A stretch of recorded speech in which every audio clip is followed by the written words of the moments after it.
Hello class, this is lesson 156, Ronald Reagan.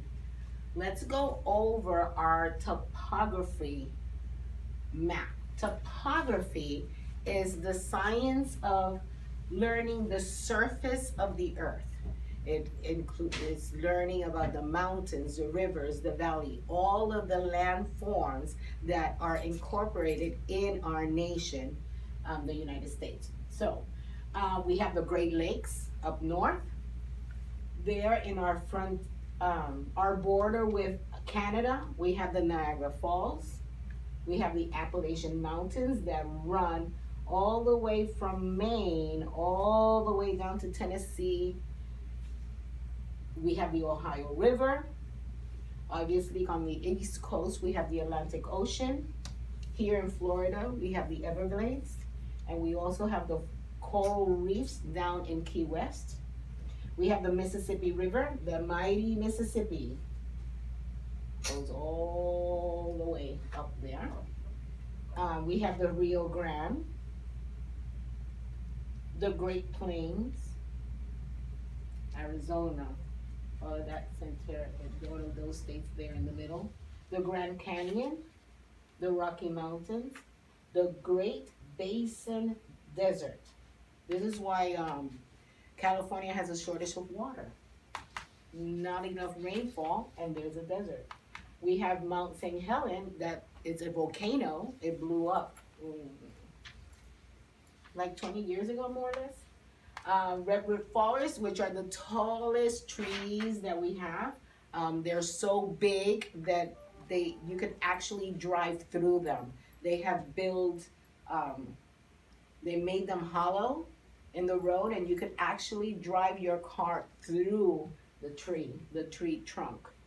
And obviously on the west coast you have the Pacific Ocean, and then up in Alaska you also have another volcano called Denali. That's a volcano up there. So and on Hawaii, obviously, you have Kilauea. Kilauea is also another volcano which erupted last summer. So those are the different topographies in our nation. Now moving on with our history lesson. Today we're going to talk about Ronald Reagan.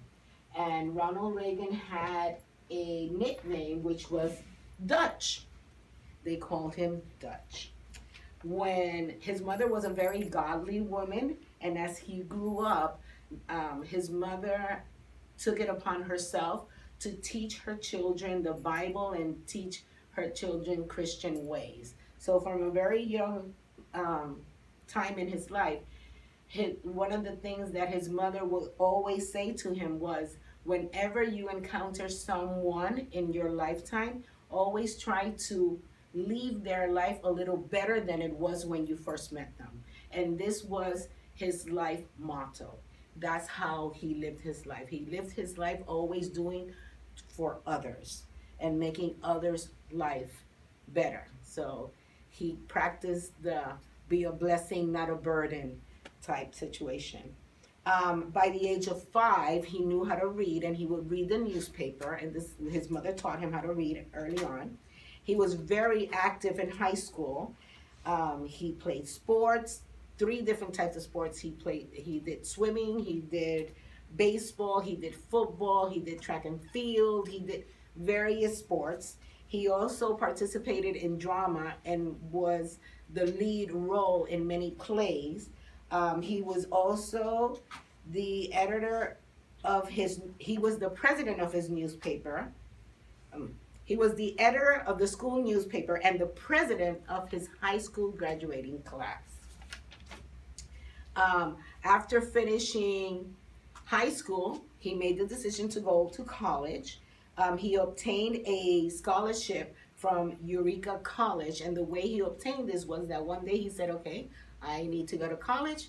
He woke up, he went to the college, he asked for a meeting with the president of the college. He started talking to the president, and he sold himself, how great he was, how if he was allowed to come and study at this college, he was going to be a benefit for them.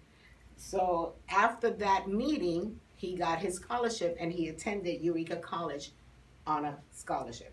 While he was in college, he performed in football, track and field, swimming. He was a reporter for the newspaper, and he was also the editor of the yearbook. After college, he wanted to become an actor, but the time in which this occurs is a time in our history called the Great Depression. The Great Depression was a time it was a bad economic time where worldwide.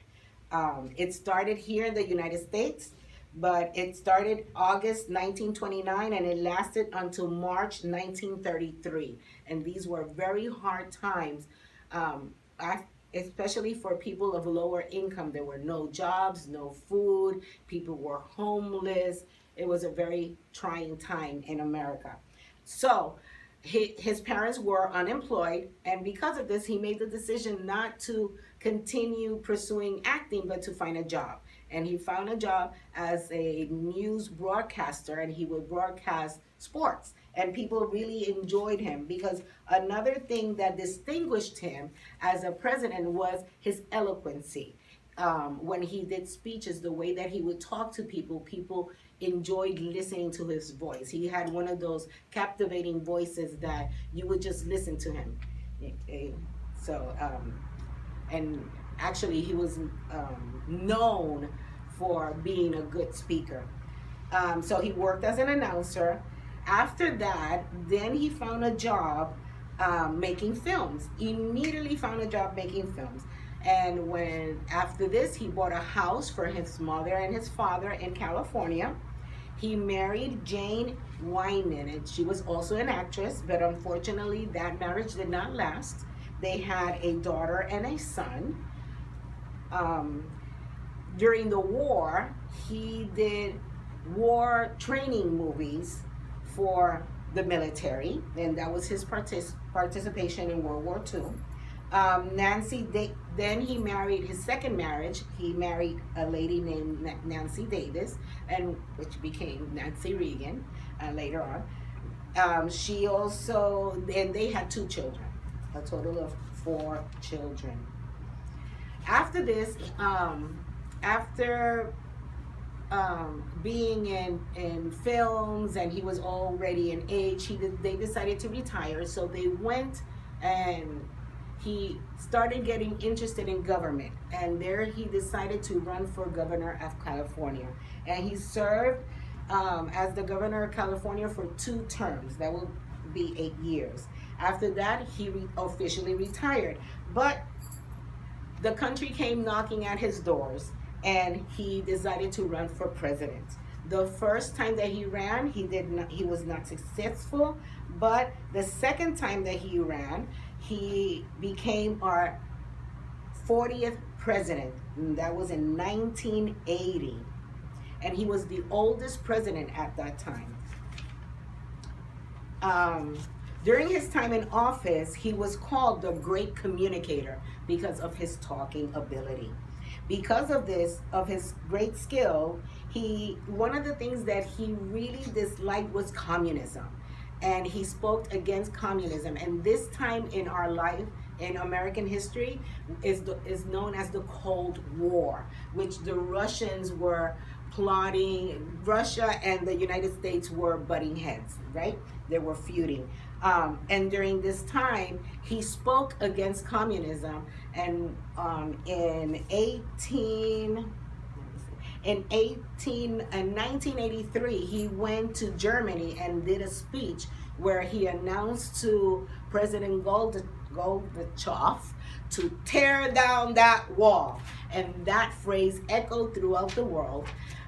It didn't come down during his presidency, but a couple of years later, the wall finally did come down. And today, if you visit his presidential library, you can see a piece of the wall because it was donated to his museum.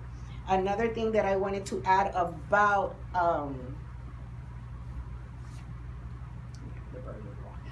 the Berlin Wall was edified in 1961 and it came down in 1989.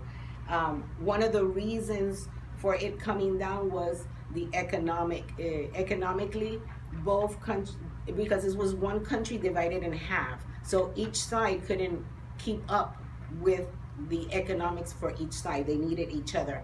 And one of the greatest conflicts of that wall was that it not only separated the country, but it separated families. There were families living on one side and families living on the other side, and they couldn't see each other. And people just started escaping, and the great number of people escaping and also the economic situation that they were in led the government to just tear down the wall because they couldn't anymore. During his presidency, he added 2 Supreme Justice judges, and one of them was the first women judge, which is Sandra Day O'Connor, and she was appointed by him. Unfortunately, he had Alzheimer's in his later years, and this is the illness that ultimately he dies of. And when he finds out that he has Alzheimer's, he goes on the news and he writes a letter to America, and he tells America how much he loves America, and that he wanted to be sincere with America and for America to know what he was going through, and one of the toughest part was that he was going to forget his America. And on June 5th, he passed away and went to be with the Lord. So this is our biography for Ronald Reagan. Goodbye. And I don't know why I cried.